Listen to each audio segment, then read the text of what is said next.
അതുകൊണ്ട് പുനഃപരിശോധനയ്ക്ക് തയ്യാറാകണം. ഇനി ഞങ്ങളുടെ കൂട്ടത്തിലെ അഭിപ്രായ വ്യത്യാസങ്ങളെ പറ്റി നിങ്ങൾ വല്ലാതെ വിഷമിച്ച് തലപുണ്ണാക്കേണ്ടതില്ല.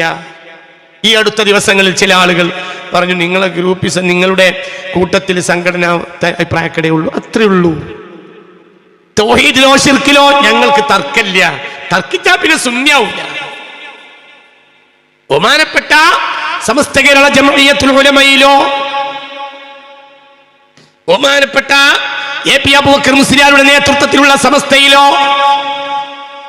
ബഹുമാനപ്പെട്ട നജീബ് മൗലവിയുടെ നേതൃത്വത്തിൽ സമസ്താനയിലോ അതൊക്കെ അഭിപ്രായ വ്യത്യാസങ്ങൾ എന്ന് പറഞ്ഞാൽ സംഘടനാപരവും ചില ശാഖാപരവുമാണ്. അത്രേ ഉള്ളൂ. ഉസൂലിയായ അഭിപ്രായ വ്യത്യാസവും ഞങ്ങൾക്കിടയിലില്ല. യാതൊരു അഭിപ്രായ വ്യത്യാസം സംഘടനാപരമായ അഭിപ്രായ വ്യത്യാസം അവരെല്ലാം സുന്നികൾ തന്നെ. ഒരു തർക്കമില്ല.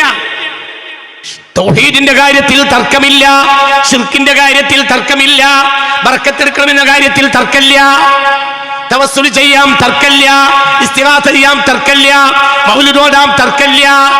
ഒരു തർക്കമില്ല. എന്ത് സുന്നികളാണ്. അതുകൊണ്ട് തന്നെ അടിസ്ഥാനപരമായ കാര്യത്തിൽ ഞങ്ങൾ യോജിക്കും. നിങ്ങൾക്ക് നടക്കാം. എല്ലാരും യോജിക്കും. ഞങ്ങൾക്ക് യോജിക്കാൻ നിങ്ങൾ തിട്ടൂരം വേണം. സുന്നികൾ അഹ്ലു സുന്നയുടെ പ്രചാരണത്തിൽ യോജിക്കണം. ഈ ആസുരകാലത്ത് യോജിക്കണം. എന്തേ?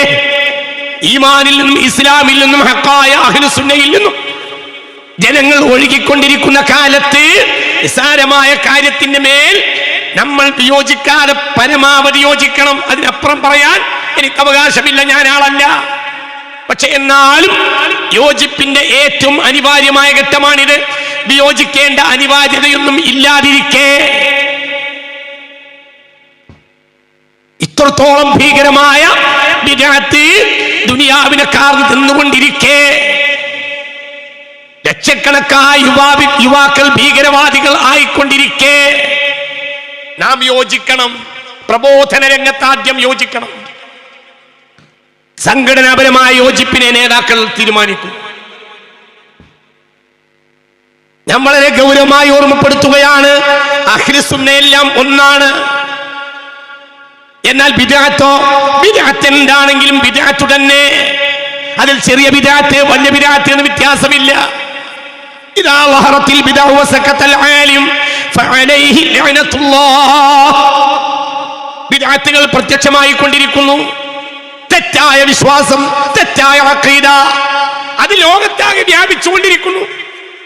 ഇൽമുള്ളകൾ മിണ്ടാതിരുന്നാൽ ഫഅലൈഹി ലഅനത്തുല്ലാഹ്, അവരെ മേൽ അല്ലാഹുവിന്റെ ശാപമുണ്ടാകുമെന്ന് മുഹമ്മദ് മുസ്തഫ.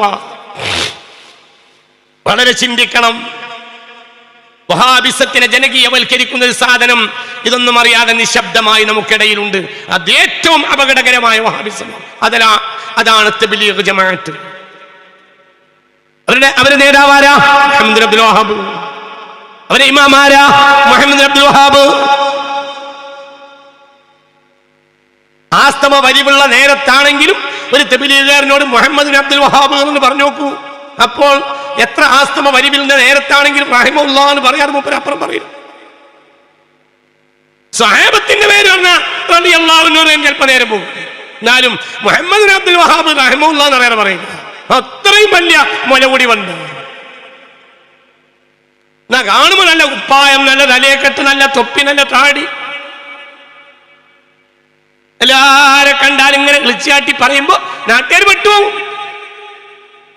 ചോടക്കാര്, മുതലാളിമാര്, പൈസക്കാര് മുഴുവനും ബിദ്അത്തിലെത്തിയത് തബ്ലീഗ് എന്ന റിക്രൂട്ട്മെന്റ് ഏജൻസിയാണ്.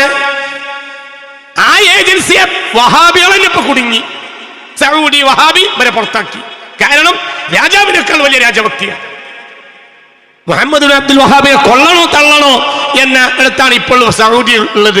കാരണം ഇയാളെ വെച്ച് നമുക്ക് മുന്നോട്ട് പോകാൻ കഴിയില്ലാണ്. ഏതായാലും കൊട്ടാരത്തിൽ സംസാരമൊക്കെ ആയിട്ടുണ്ട്. അപ്പോഴും ഈ റഹിമഹുല്ലാഹ് കേട്ടപ്പോൾ ഇവർക്ക് പിന്നെ ബേജാറായി, പുറത്താക്കി. രാജാവിനേക്കാൾ വലിയ രാജഭക്തിയാണ്. ചിന്തിക്ക്. അപ്പൊ എന്താ ചെയ്യേണ്ടത്? നാട്ടുകാരെ തെറ്റിദ്ധരിപ്പിച്ച് തെറ്റായ മാർഗത്തിലേക്ക് കൊണ്ടുപോകും. നമ്മൾ അവിടെ നോക്കിയിരിക്കാൻ പാടില്ല.